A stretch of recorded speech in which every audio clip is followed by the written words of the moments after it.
दी विटा merchant cooperative bank limited विटा. दी विटा मर्चंट बँकेत ठेवींचे व्याजदर वाढले. सांगली जिल्ह्यातील सर्वसामान्यांच्या आयुष्यामध्ये महत्त्वाची आणि निर्णायक स्थिरता आणणारी, आपुलकी जपणारी आपली बँक म्हणजेच दी विटा मर्चंट कोऑपरेटिव्ह बँक लिमिटेड विटा सांगली.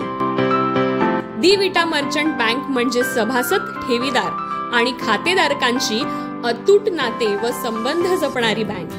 सर्वसामान्यांच्या प्रत्येक आर्थिक अडीअडचणीत मदतीचा हात पुढे करणारी बँक म्हणजेच दी विटा मर्चंट बँक. 8 जिल्ह्यांमधून 22 शाखेद्वारे उत्कृष्ट आणि तत्पर सेवा देण्याची परंपरा. कोणत्याही नवीन 2 व 4 चाकी वैयक्तिक वाहन खरेदीला 10% व्याजदर, गृहकर्ज आणि घरकुल कर्ज योजनेवर 10% व्याजदर, तसेच घरकुल घर तारण योजनेअंतर्गत ई-मॅन्डेट पेमेंट सर्व्हिस नुसार कर्ज घेतल्यास 9% व्याजदर असणार. व्यवसाय करण्यासाठी 12.5% व्याजदराने कर्ज उपलब्ध. 7 दिवस ते 1 वर्षांपर्यंतच्या ठेवींना विविध व्याजदर. 1 वर्षापुढील सर्व ठेवींना मिळणार तब्बल 8% ते 8.5% व्याजदर. सर्व ज्येष्ठ नागरिक आणि सेवकांना 0.5% जास्त व्याजदर. सेव्हिंग्स ठेवीवर 3% व्याजदर, तर 5 लाखांपर्यंतच्या ठेवींना विमा संरक्षण. दाम दीडपट योजना 5 वर्षे 1 महिना, तर दाम दुप्पट योजना 8 वर्षे 9 महिना. आमचा पत्ता प्रधान कार्यालय, यशवंतनगर, साळशिंगे रोड, विटा सांगली.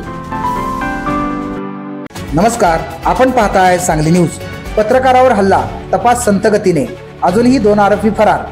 काल संध्याकाळी विटा येथील जीव मराठीचे संपादक प्रसाद पिसाळे यांच्यावर झालेल्या जीवघेणा हल्ल्याला 18 तास उलटून गेले आहेत. या हल्ल्यातील 4 आरोपींपैकी सुनील पवार याला अटक केली असून दुसरा आरोपी राहुल जाधव हा वैद्यकीय कारणास्तव रुग्णालयात उपचार घेत आहे, तर आरोपी विनोद सावंत व सागर चोथे अद्यापही फरार आहेत. राहुल जाधव याच्यासह फरार दोन्ही आरोपींना अजूनही अटक न केल्याने विटा पोलीस नेमके काय करीत आहेत असा प्रश्न सर्व पत्रकार आणि सर्वसामान्य नागरिकांना पडला आहे. पिसाळे यांच्यावर प्राणघातक हल्ला झाल्याने विट्यासह जिल्ह्यात मोठ्या उलटसुलट चर्चा सुरू आहेत.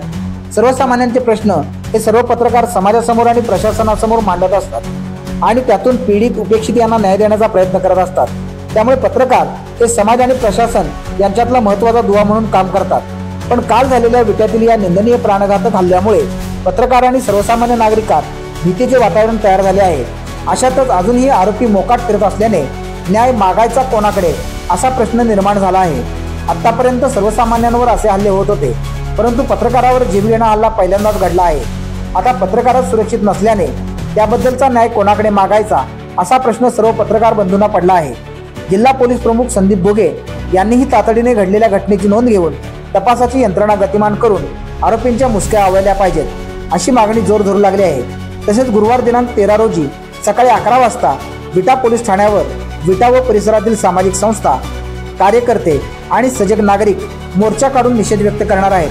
तसेच सर्व अवैध धंदे बंद करावे आणि त्या सर्व अवैध व्यवसाय करणाऱ्यांवर कठोर कारवाई करावी यासाठी पश्चिम महाराष्ट्रातील सर्व पत्रकार बंधू आणि सजग विटेकर नागरिक या मोर्चामध्ये सहभागी होणार आहेत. सांगली न्यूजसाठी विद्याधर कुलकर्णी, विटा.